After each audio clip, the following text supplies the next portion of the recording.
I just wanted to say a little bit of an introduction about Lazor. Lazor Perlo is someone that I've known for a very long time.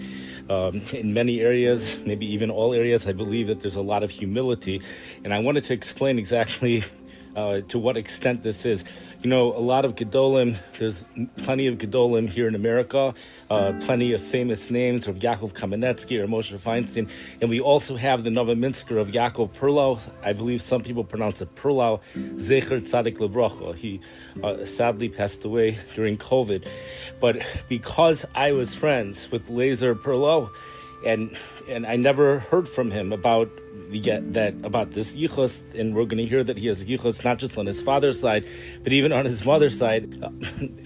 Like you would think it would be just the opposite. If you're friends with someone who has such yichus, you would hear about that person more than anyone else. Another point I wanted to say is that he's an excellent journalist. He's very good at taking an experience which is really larger almost than something that could be put into words, and he puts it into just the right words. Not just that, he's very good at touching up a situation. He's perceptive of people. To be a good journalist, you have to have those midos that is spoken about in the Mishnah Pirkei Avos, the 48 ways to be kaina Torah. We're going to end off here with a bracha as well, even though it's a brachas hadyon, and but nonetheless, a bracha is a bracha. The bracha is that all of these wonderful midos that he has, may HaKadosh Baruch Hu give him the siyata d'shmaya, and to be able to use it for the good, to be to make this world a more compassionate place, more grace, chen chesed v'rachamim.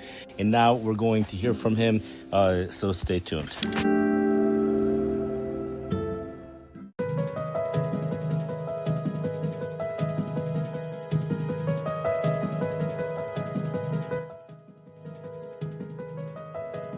For the very first time, we have here Lazor Perlo.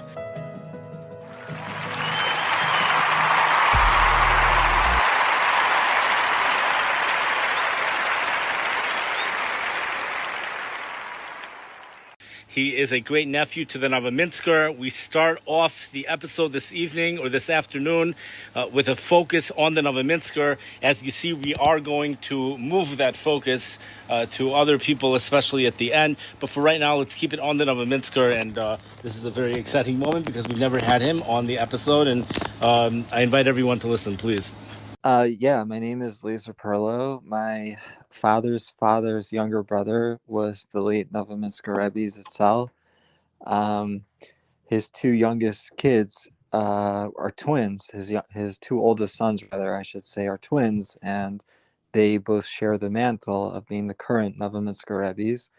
I didn't know the Novominsker as personally well as I feel I should have.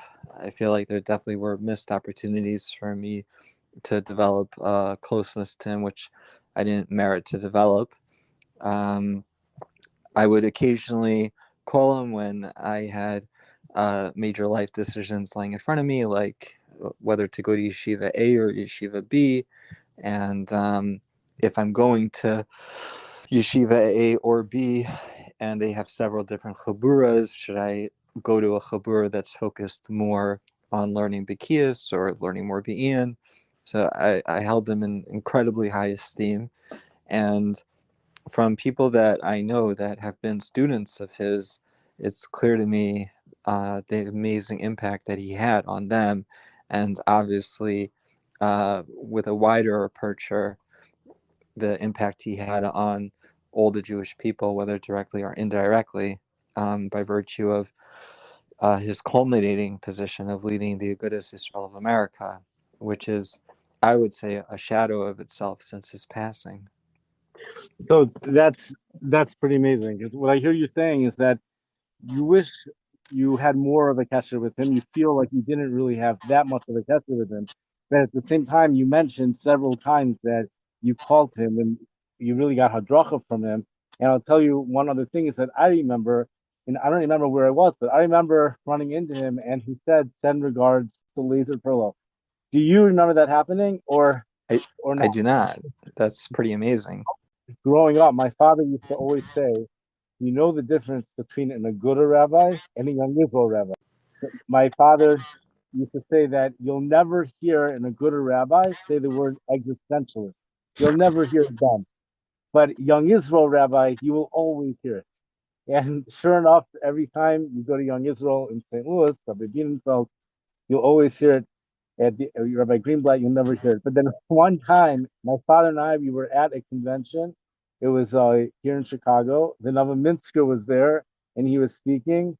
And I was sitting next to my father, and he said the word existential.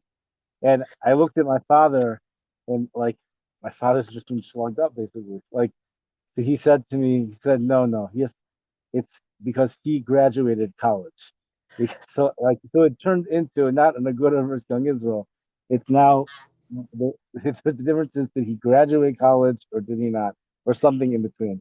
I thought that Yeah, was I would say something that dovetails with that is that the Novominsker really transcended categorization, and someone like Rai Bienenfeld, who you indirectly referenced as the previous rabbi of the Young Israel in St. Louis, was a close student of Rav Yasher Bar Soloveitchik of blessed memory, who himself was very much familiar with the world of existentialist philosophy. And as it turns out, the Novominsker had a certain closeness. I don't know how close, but he definitely would consult with Rav Yasher Ber when Rav Yasher Ber was living with halacha questions and possibly hashkafic ones as well.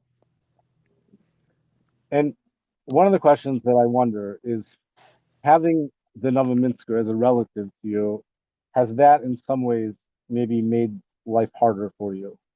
Well, it certainly lends itself to a sense of something akin to perhaps a rabbi's son syndrome, or a sense of there's an idea in Chassidus that Chassidish rebbes are like kings. There's a malchus appended to being an aspect of malchus appended to being a Chassidish rebbe, and coming from a Rebbeisha family, but not really identifying with the Rebbeisha part of it, and possibly lend itself to feeling like a quote unquote monarch in exile. Like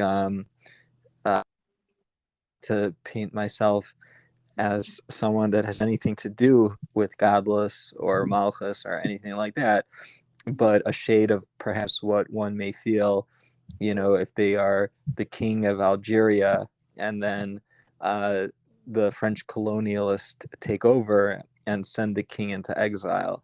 I've had a cousin or two that feel this way, that have used that term about their own experience coming from Rebbeisha families.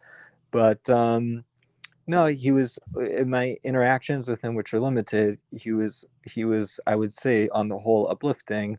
When he came to my brother's bar mitzvah, this is my brother David. So he's now pretty much 40 years old. So we're talking 27 years ago. He sought me out. I was a little bit shy. I was definitely shy and intimidated by the charisma and gravitas that the Rebbe had, and I didn't go over to him, and he sought me out, and he said, and I was in ninth grade at Ner Yisrael at the time, and he said, I spoke to Rabbi Neuberger, the late Rav Herman Neuberger, recently, and he told me how well you're doing in your shir in ninth grade, and I encourage you to keep it going and keep up the good work. And um, he was always very pleasant, and always, I would say, tried to uplift me. So on the Wow. whole, Wow, I didn't know that. So he came to Baltimore. He asked Rabbi Newberger how you're doing. You were in Rabbi Eiskraut's share, I believe. that's correct, yeah. And he had spoken to our Neuberger on the phone maybe days before about a Moetzis related question. And Agav Orcha, like, by the way, either Rabbi Neuberger or my uncle had mentioned my name, and Rabbi Neuberger said, we really like him. And my uncle was very encouraging when he related that anecdote to me, and I was left kind of spellbound. And I was left thinking, oh, like, why was I so intimidated? I should have gone over to him right away to seek out his thoughts. But I would also say that I was always had like an independent streak in terms of how I thought about things. And unless it was like a very pivotal question of which yeshiva should I go to, or should I, like a milestone life decision, I was never really the type of person to seek out Eitzah, and that could be to my detriment. When going back to ninth grade, so who told you that? Who told you about that conversation? It was Rabbi Newberger, My great uncle. the I number. had I had nothing to do with Ray Newberger. Like, to me, Ray Newberger was a very distant figure. He Right. didn't, yeah. Yeah. So he told you that he heard very good things. Correct. Obviously, it's a small study sample. I was only a few months into ninth grade, so it's not a lot to Right. go by. But it was very encouraging for him to have said it to me. Encouraging indeed. That's a very impressive story. I didn't realize that he really took so much of an interest in you. You know, granted you are family, but I would imagine that there's a lot of family, and that's something really special. There's something else that you mentioned, and you said that you're not really the type to go and seek Eitzah from people, but I know from your past that you come from a family that, at least it seems like, at least on your mother's side, seems like she did use this mahalach earlier in your life and even later in your life, but perhaps we need more clarity on that. So one example I remember is something.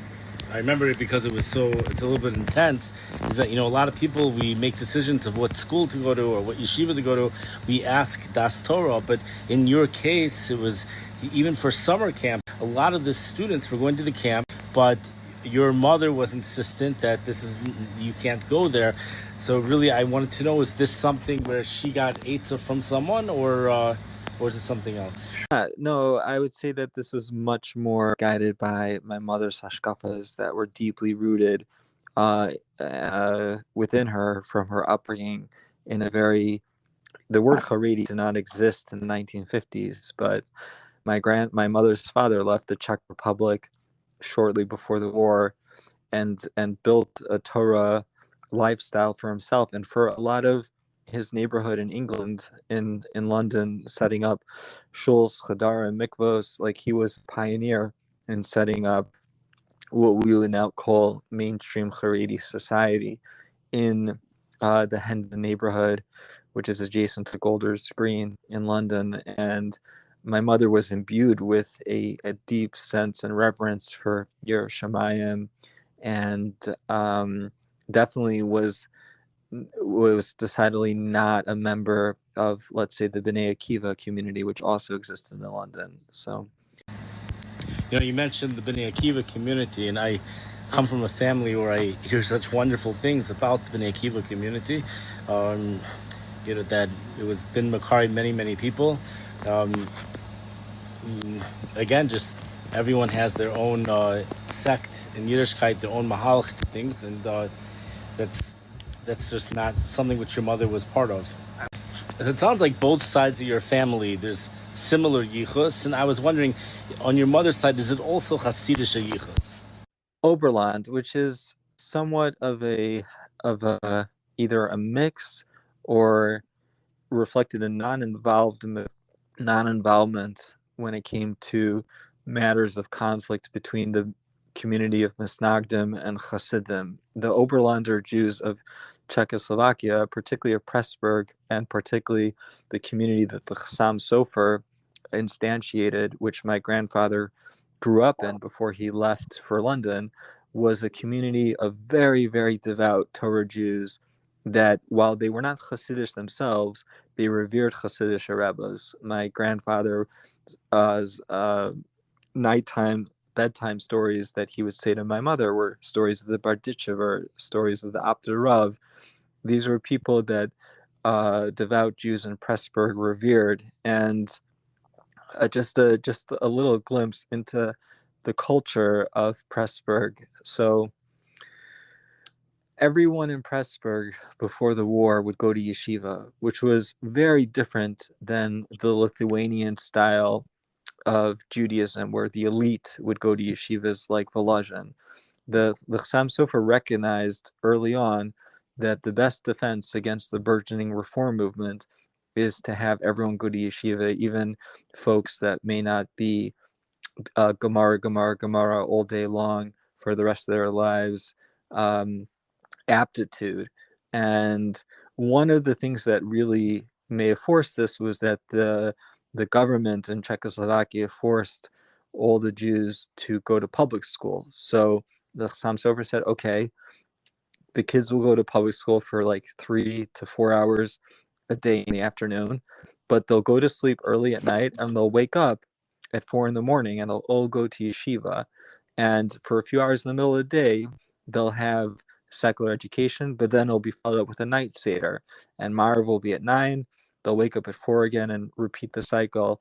So every Jewish boy, no matter what level of intellect they retained, were sent to yeshivas. And there's a story that I think I may have heard, I want to say Beryl Wine, but I could be very wrong, say about the Ksav Sofer, who I believe was the Chassam Sofer's son.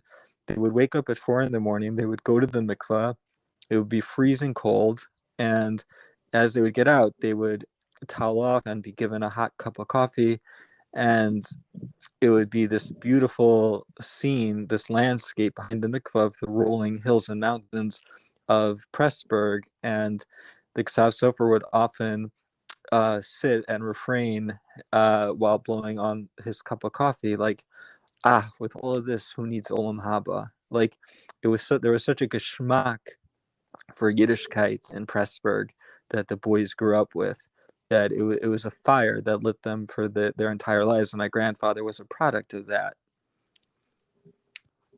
All right, so when you say your grandfather, that's your mother's father. And you mentioned Pressburg. I'm going to look into Pressburg. We're going to read a little bit about it.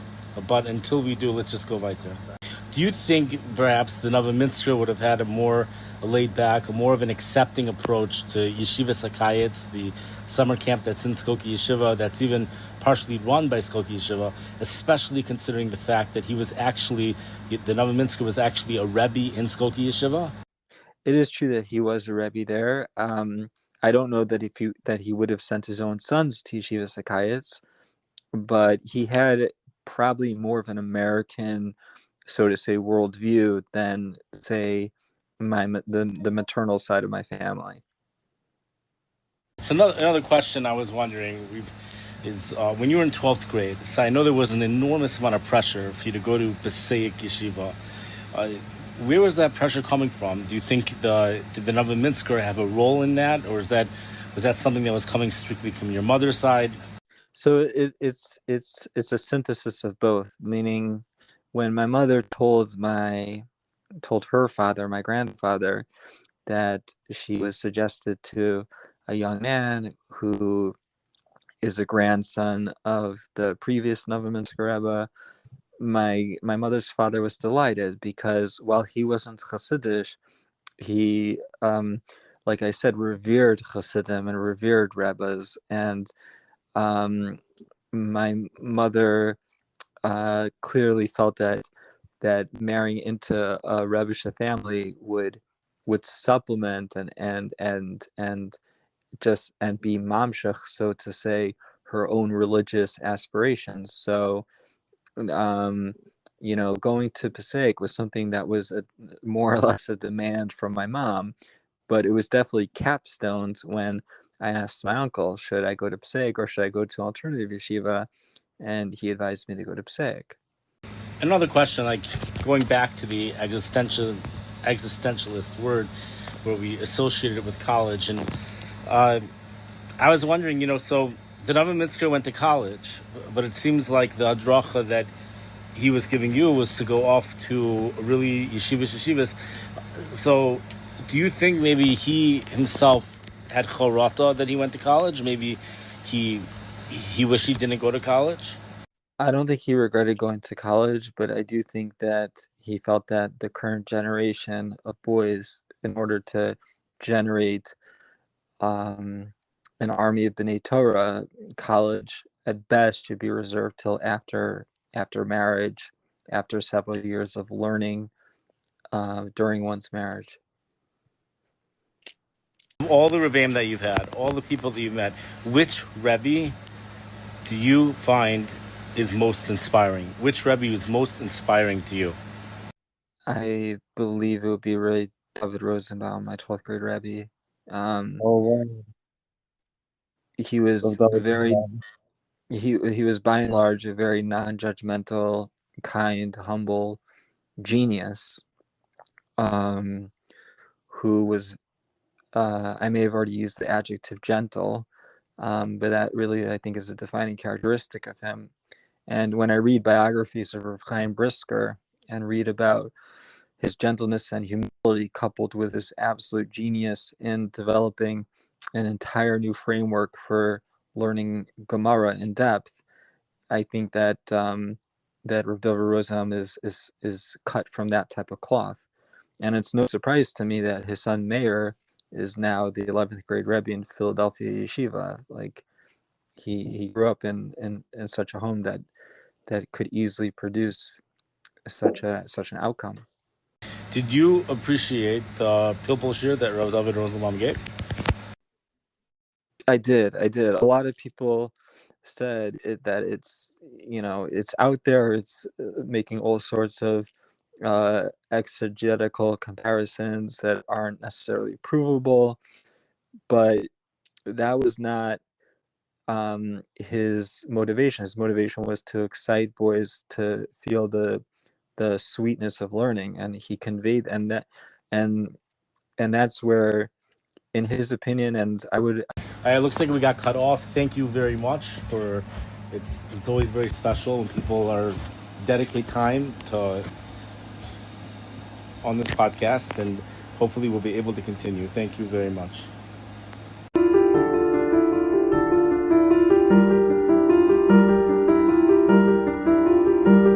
We've had, a number of people that we've really honored on this podcast over the past year. In fact, it really started during the summer of 2022 in July by a friend of mine, Menachem Menshel, by his chasana. That was really the first person that we really was really a cover. We really were like honoring the chassan and Kala and the chassan's family, and it wasn't put onto this particular podcast, but that's the first time that we had it. We had some others as well, Rav Kalman Weinreb when he was nifter, Rabbi Yosef Tendler when he was nifter. We had Rabbi Herber and Rabbi Pollack, and I believe there were some others as well. What we've never done is we've never honored someone, or honor, I don't know what honor is really the right word, but to take an interest in someone other than if the person already passed away, or if there was like a mitzvah to be mesamech the chassan nekala. The person we really should have chosen, and we will, is Rav David Rosenbaum, who's a 12th grade Rebbe. It's at the very end when I ask him this question of which Rebbe or person does he think was the most inspirational person to him in his life.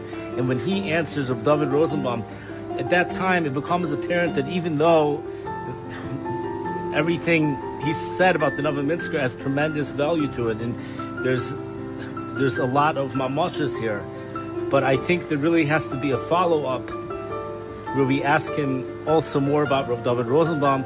We got disconnected at that time.